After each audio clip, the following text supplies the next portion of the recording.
हा दिवस मराठ्यांसाठी सुवर्ण अक्षरात हा दिवस लिहिला जाईल। मराठा समाजाच्या विद्यार्थ्यांना खूप मोठ्या प्रमाणात लाभ, कारण ओबीसीच्या सवलती त्याच्यात मिळणार आहेत सर्व। त्याच्यामुळे सरकार यावेळेस फसवणार नाही आणि मराठा समाजाच्या ज्या 6 मागण्या मान्य झाल्या आहेत त्या पूर्णत्वास नेईल।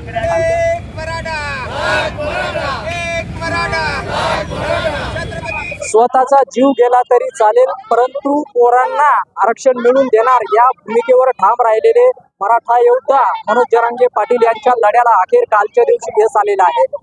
हैदराबाद गॅजेटच्या माध्यमातून त्यांना जिहार काढण्यात आला आणि त्यांना आरक्षण जो आहे तो बहाल करण्यात आला आहे। आणि त्यानंतर संबंध राज्यभरात खरं तर मराठ्यांच्या घराघरात आज दीपोत्सव साजरा होत आहे आणि त्याच अनुषंगाने चाळीसगावात देखील समाज बांधवांच्या माध्यमातून खरं तर मोठ्या प्रमाणात या ठिकाणी जल्लोष होत आहे। तर आपण त्यांच्या भावना जाणून घेणार आहोत। तर एकमेकांच्या तोंडात पेढे भरून या ठिकाणी जल्लोष साजरा होत आहे। तर आपण त्यांच्या भावना जाणून घेणार आहोत। काय सांगाल, एकंदरीत आपल्या मागण्या अनेक वर्षांपासून लढा सुरू होता, काय आज म्हणजे खूप आनंद वाटतोय। सगळ्यात जर मग हा दिवस 2 सप्टेंबर हा दिवस मराठ्यांसाठी सुवर्ण अक्षरात हा दिवस लिहिला जाईल। याच्यासाठी आज म्हणजे इतरांवर राजकारण न खेळता आनंद साजरा करावा, एवढंच मी मराठा बांधवांना सांगतो। खरं तर मराठा आणि कुणबी हे एकच आहे, यासाठी 2 महिन्यांचा अवधी महाराष्ट्र सरकारने घेतला आहे। त्यावर आता हे जो 2 महिन्याचा अवधी दिलेला आहे याला म्हणजे आता कशा पद्धतीने उद्या जर कोणी जर एखादी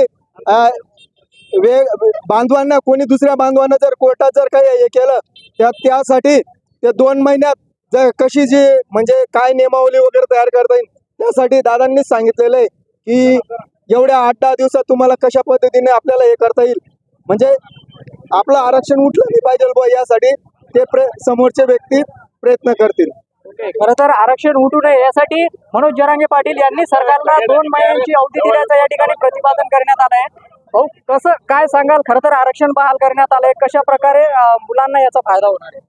याचा फायदा येणाऱ्या काळामध्ये सर्व मराठ्यांच्या मुलांना टप्प्याटप्प्याने सगळा होणार आहे। कारण आता सुरुवातीला काल तर हैदराबाद गॅजेटियरचा शासन निर्णय ताब्यात घेतला आहे डायरेक्ट जरांगे पाटलांनी।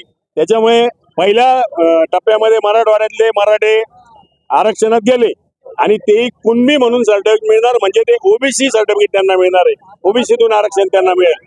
आणि दुसऱ्या टप्प्यामध्ये सातारा गॅजेटियर आणि औंध गॅजेटियर म्हणजे पश्चिम महाराष्ट्र सुद्धा त्याच्यामध्ये येणार आणि 1च महिन्याची मुदत आहे त्याच्याकरता। येणाऱ्या काळामध्ये मराठा समाजाच्या विद्यार्थ्यांना खूप मोठ्या प्रमाणात लाभ, कारण ओबीसीच्या सवलती त्याच्यात मिळणार आहेत सर्व।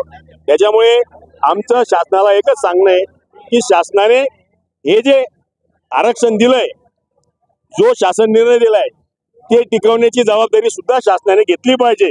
आणि आदरणीय विखे पाटील ज्यांनी खूप एफर्ट्स घेऊन हा विषय मार्गी लावलाय, त्यांना खरोखर मराठा समाजाबद्दल तळमळ होती, म्हणून विखे पाटलांनी हा विषय मार्गी लावला।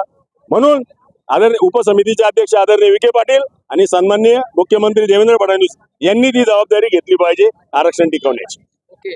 खरं तर या ठिकाणी समाज बांधवाकडनं असंही सुरू उठतोय की अगोदर जसं दगाफटका झाला आता होऊ नये।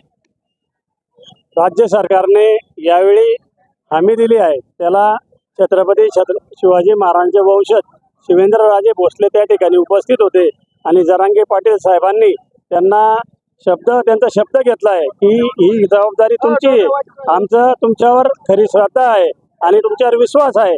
म्हणून आम्हाला असं वाटतं सरकार यावेळेस फसवणार नाही आणि मराठा समाजाच्या ज्या 6 मागण्या मान्य झाल्या आहेत त्या पूर्णत्वास नेईल आणि त्याचबरोबर ज्या 2 राहिल्यात त्या सुद्धा पूर्ण करतील ही आशा आहे। या ठिकाणी सकल मराठा समाजाच्या वतीने मुख्यमंत्री फडणवीस साहेब, दोघी उपमुख्यमंत्री एकनाथ शिंदे, अजितदादा पवार, विखे पाटील साहेब यांचा आम्ही मराठा समाजाच्या वतीने आभार व्यक्त करतो आणि धन्यवाद देतो। ओके, तर खरं तर एकूण 8 मागण्यांपैकी एकूण 6 मागण्या ज्या आहेत ते पूर्ण करण्यात आल्या आहे आणि उर्वरित 2 मागण्या आहे लवकरच पूर्णत्वास येईल अशा प्रकारचा आता अगोदर ज्याप्रमाणे झाला यावेळेस महाराष्ट्र सरकार आमच्या समाजाला फसवणूक करणार नाही किंवा फसवणूक करणार नाही अशा प्रकारचा आशावाद या ठिकाणी मराठा बांधवांनी व्यक्त केला आहे। द न्यूज क्रीडासाठी मी जीवन चव्हाण, चाळीसगाव जळगाव।